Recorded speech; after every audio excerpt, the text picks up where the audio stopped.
A USE Intermunicipal de Santos e Cubatão, em continuidade ao terceiro encontro em busca pela paz, apresenta a palestra de Orígenes Caetano de Santis Bastos. Boa noite a todos, muita paz. Liguei. Estão ouvindo aí? Tá ok? Mais alto. Pronto. Como foi falado, sábado às 8 horas da manhã, quem estiver tomando um café, toma café com a gente. No YouTube, ao vivo, nós sempre temos convidados. E eu espero vocês lá. Se inscrevam no YouTube, nas redes da caridade, se inscrevam e participem, dando opinião, fazendo alguma colocação, que isso ajuda muito. Que a ideia é que a gente possa encher toda a internet de coisas boas. A gente reclama muito que tem porcaria, coisa que não é boa. Então sejamos nós que vamos preencher esse espaço que a internet oferece com coisas boas. Nós nos propusemos a fazer um programa de entrevistas. Sou eu, mais o Wilson, o D'Alessandro e o José Nilson. O José Nilson está de férias, logo estará em volta. Então, eu acredito que a gente esteja aí fazendo uma pequena parte que cabe a cada um de nós participar. Para refletirmos o assunto de hoje, é importante e necessário pensarmos o que nós estamos fazendo hoje aqui. Porque a doutrina espírita, doutrina é um conjunto de conhecimentos, e a doutrina espírita é um conjunto de conhecimentos sobre a nossa realidade espiritual.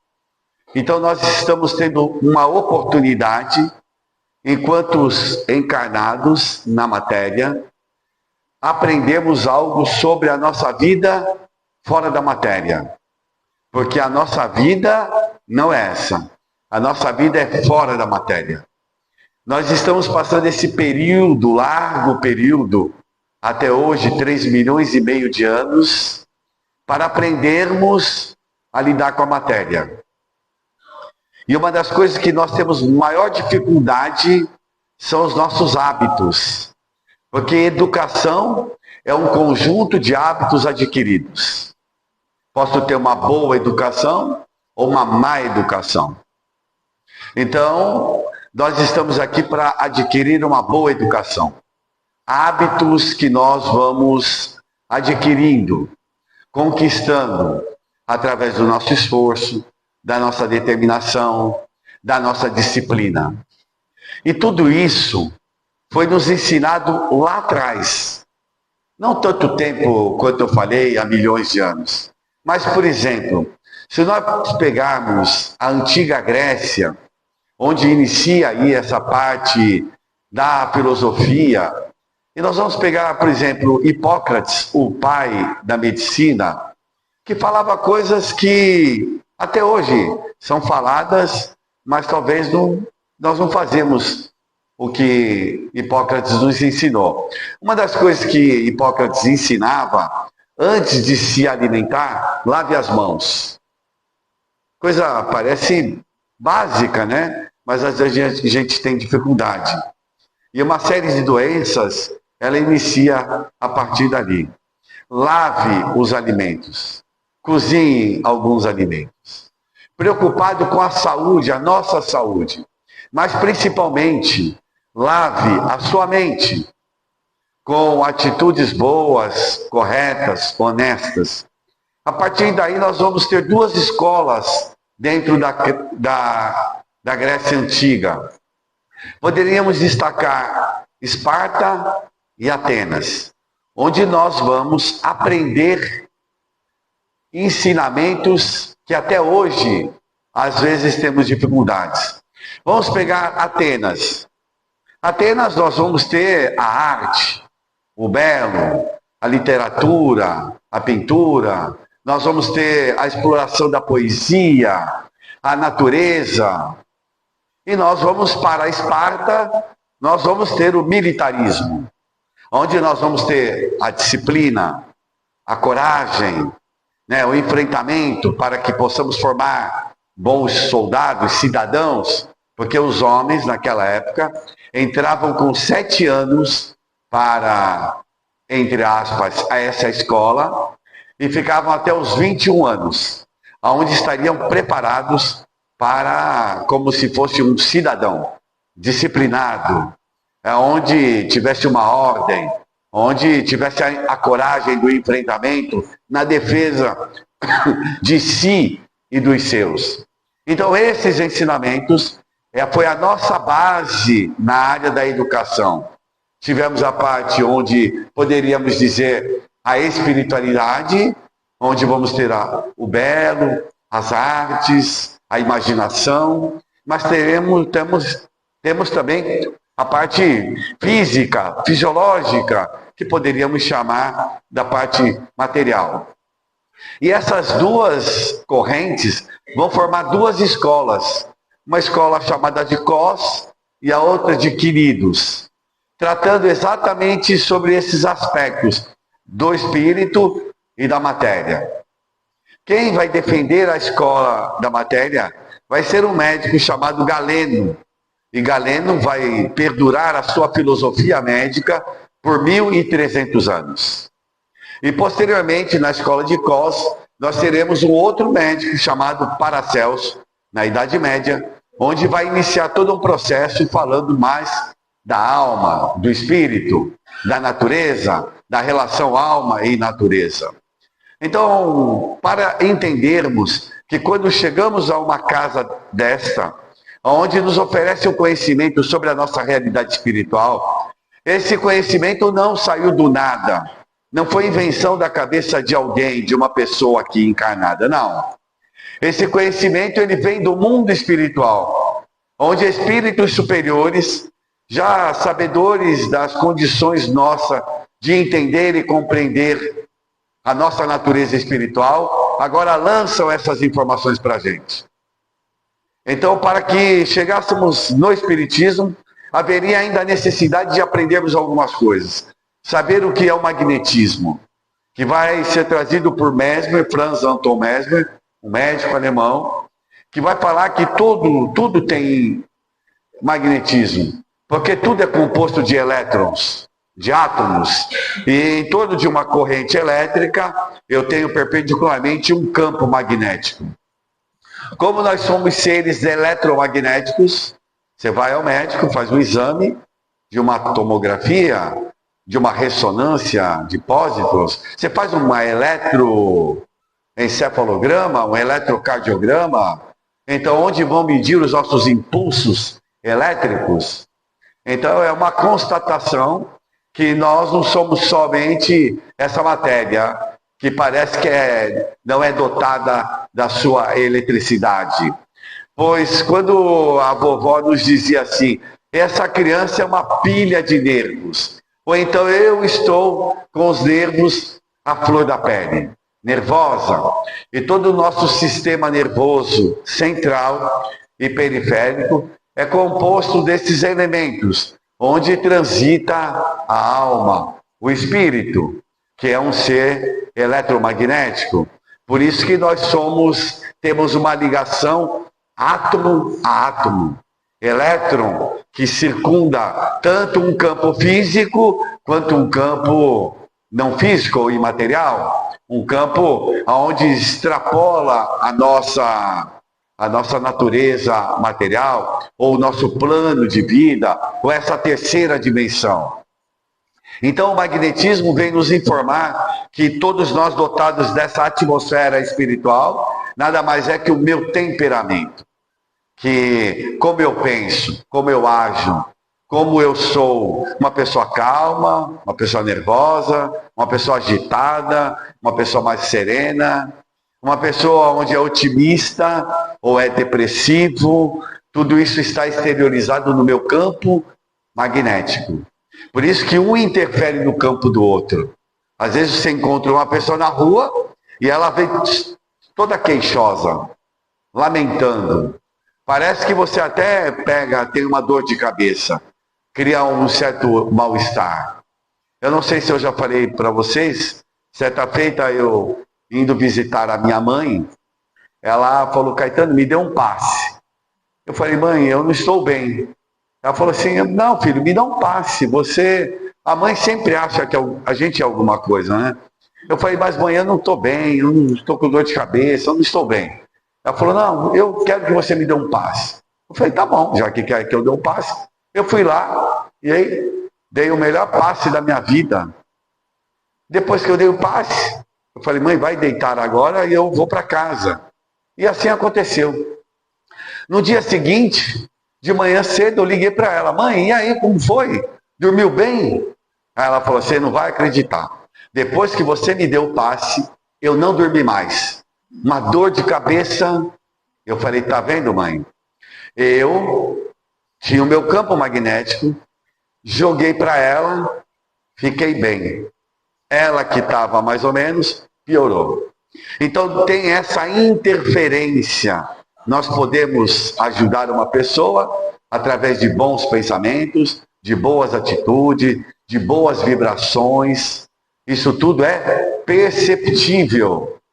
Não é? Estamos falando isso através da ciência, onde a gente pode aqui falar algumas experiências, onde vai mostrar que o pensamento, ele modifica o quadro da gente. Eu acredito que eu tenha falado de uma cirurgia que eu fiz na vista, não sei, alguém lembra que eu não falei aqui?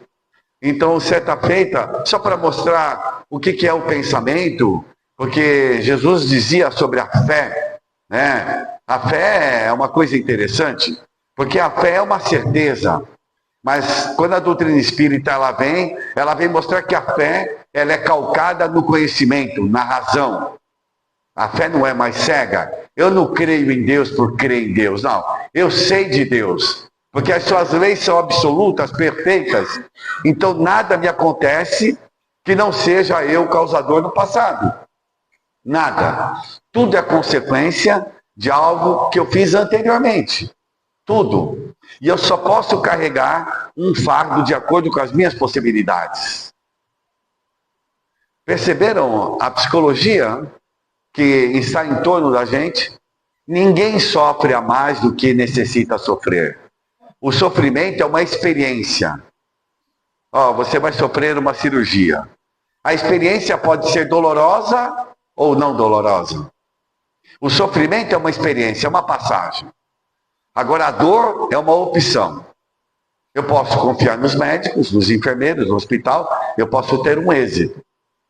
E assim aconteceu comigo, que havia já feito uma cirurgia, não fui muito feliz. E aí eu passei um ano cuidando de uma vista, e eu ia fazer uma segunda operação. E quando eu cheguei no ambiente hospitalar, eu sem meditar nada, pensar, premeditar, eu sentei na cadeira, encostei a cabeça na parede e me lembrei de Chico Xavier. Eu me lembro que o Chico Xavier conversava até com as suas células. Eu não sei porquê. É como se eu ouvisse a voz dele e eu comecei a falar com as minhas células do olho, minhas células oftálmicas, bastonetes, e eu comecei a falar, olha, passamos um ano difícil. Ganhamos um glaucoma, nossa pressão subiu demasiadamente, passamos grandes dificuldades. E agora nós teremos que enfrentar uma outra dificuldade. Um dia antes, havia passado um oftalmologista, ele havia visto a minha vista. E ele estava com muito receio, porque deveria remover uma lente que estava cravada, com um problema grave ali. E adquiriu um glaucoma por conta disso, e tinha muito receio.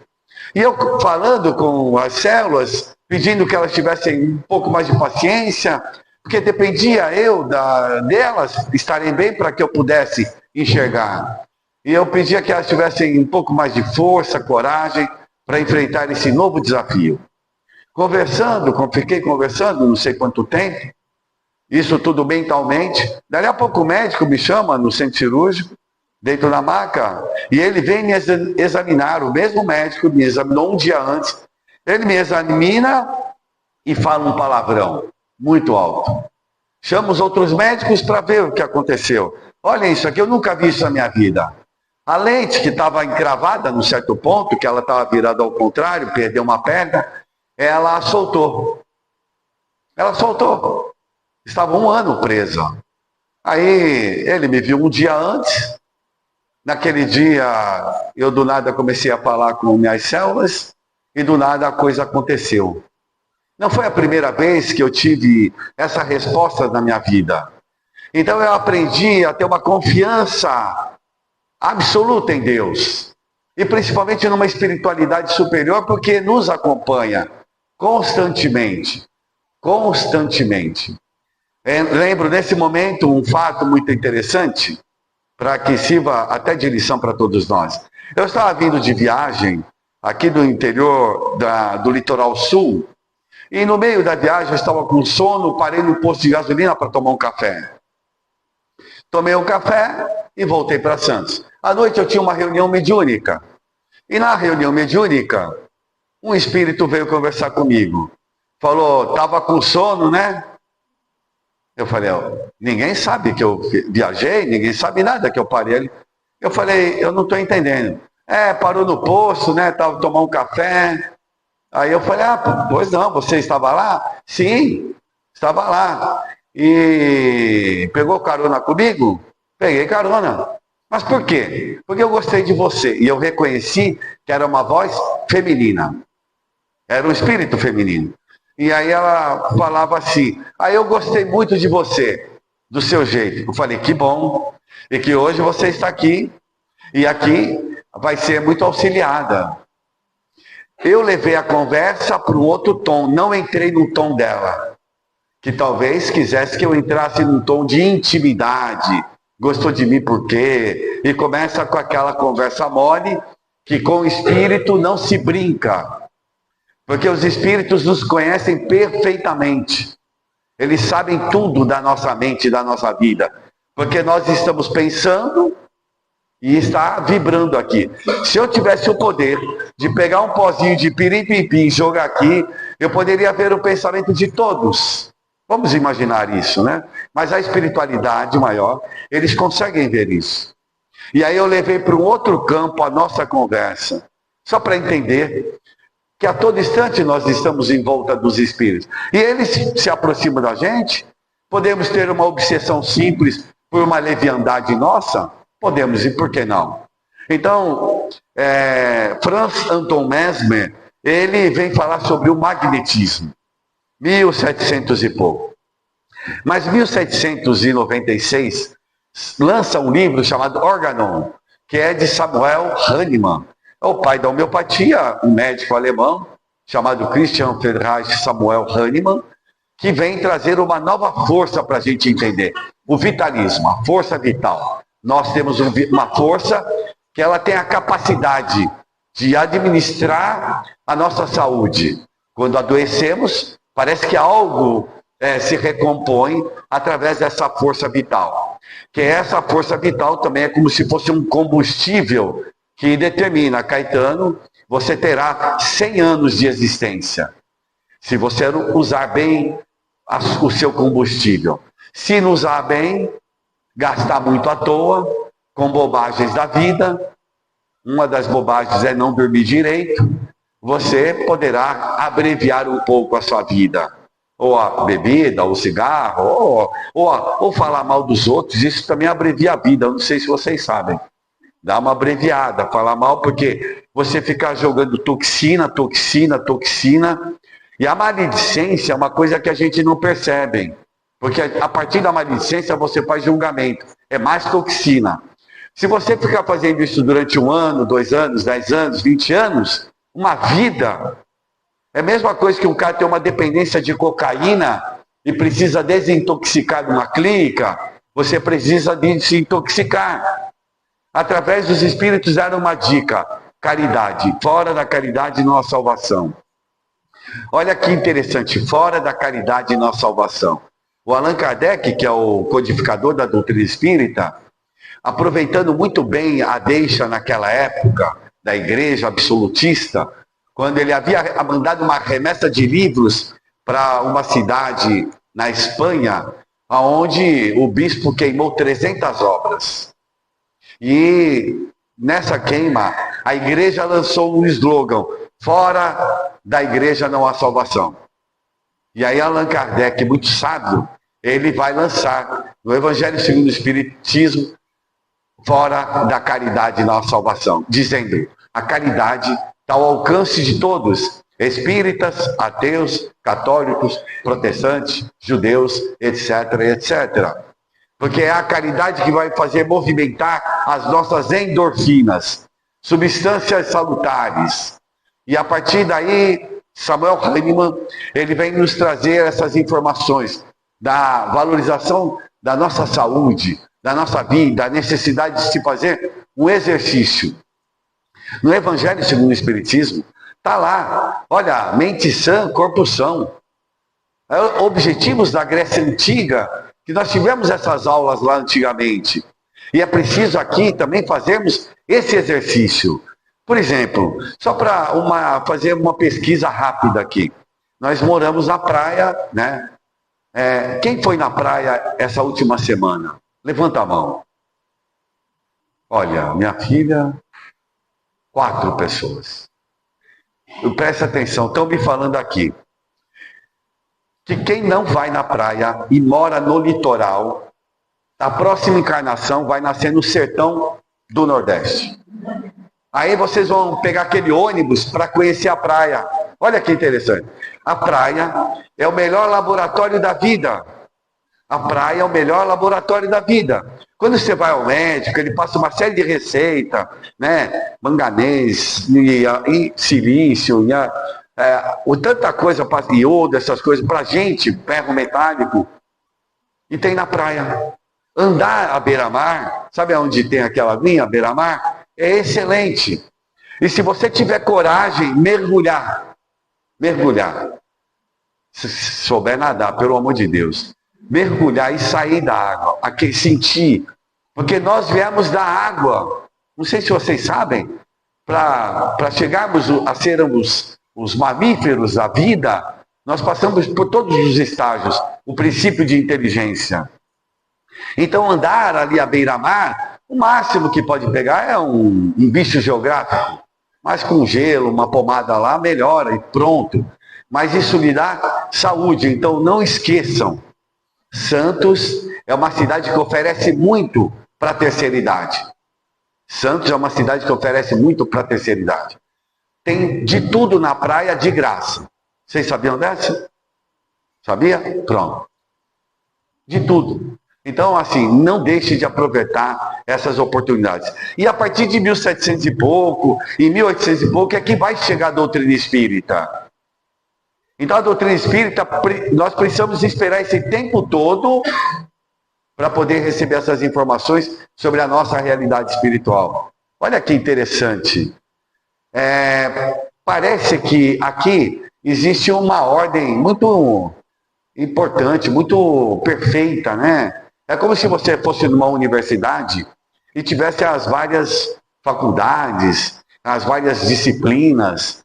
Dentro de uma faculdade, você pode, nas matérias, ter algum acidente de percurso, mas vai acabar aquele curso, vai dar certo. O planeta Terra vai dar certo. Parece que a coisa está muito doida, muito controversa, mas vai dar certo. Mas como é que faz para dar certo? Cada um faz o seu papel. Não cobre o papel do outro. Faça o seu papel. E faça o melhor possível dentro daquilo que você é capaz.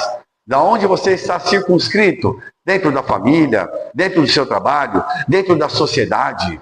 Cada um pode fazer o melhor de si. Fazendo isso, nós conseguiremos atingir o nosso final, a nossa finalidade. Então a doutrina espírita, ela vem surgir exatamente para poder nos esclarecer.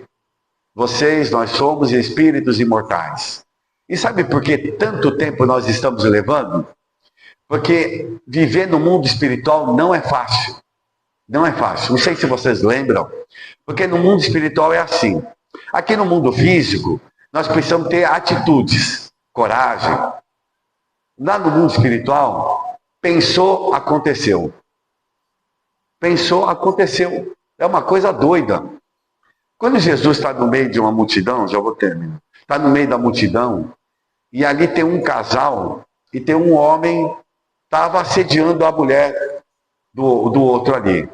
Aí Jesus vai falar o adultério, e o adultério ele não só usa para esse aspecto, mas eu estou falando desse aspecto, o adultério por pensamento.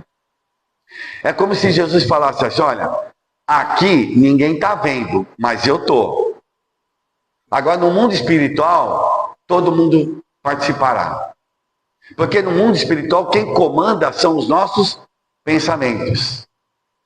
Então, nós estamos nos educando para que o nosso pensamento, ele seja um pensamento mais retilíneo, um pensamento mais voltado para o nosso crescimento espiritual, onde a questão do espírito vale muito mais que a matéria.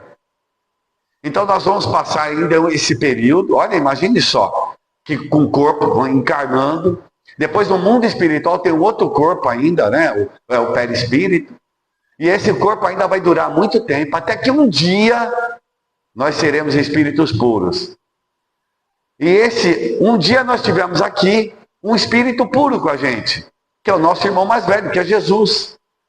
E ele vem nos ensinar como agir para ser feliz. Seguir Jesus não é ser santo, não. Não é fazer carinha de anjo, não. É dominar as suas más inclinações. Dominar. Saber que você tem más inclinações. Certa feita, eu fazia uma terapia com uma jovem, uma menina, e em determinado momento ela falou para mim assim, Caetano, quando você vai sair do seu pedestal? Eu não entendi, fiquei até meio bravo com ela na hora. Eu falei, eu não estou entendendo. Quando que você vai sair do seu pedestal, do seu orgulho? Você acha que você não erra? Porque eu havia cometido um erro, e na minha ideia eu não ia cometer esse erro nunca. E eu cometi. Fiz uma consciência de culpa e patinava na culpa. E uma moça nova me ajudou. Foi a única pessoa que falou para mim, você é igual a todo mundo, porque eu me achava diferente. Que eu não errasse. E aí quando eu errei, eu derrapei feio. E ela falou, sai do teu pedestal. Aí eu vesti a carapuça, é verdade, ela tem razão. Eu sou igual a todo mundo. E todos nós somos iguais. Todos nós temos os mesmos problemas, as mesmas dificuldades.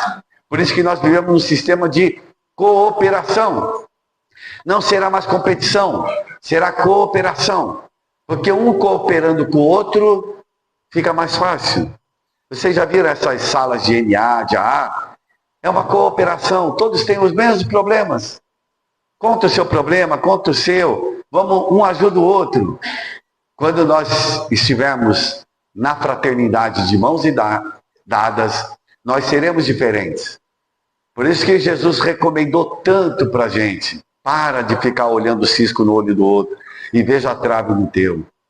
Então, senhores, nós gostaríamos de deixar aqui uma mensagem de pacificação da nossa alma. Para a nossa consciência ficar pacificada. Eu trago dentro de mim mazelas. Trago, lógico que trago. Todos nós trazemos. Temos traumas de outras existências, de outras vidas, de infância, na nossa educação. Quanta dificuldade algumas pessoas tiveram. Então, a compreensão, a tolerância, a paciência um com o outro vai nos auxiliar a viver muito melhor. Eu desejo a todos vocês uma boa noite, um bom retorno aos seus lares e até uma próxima oportunidade.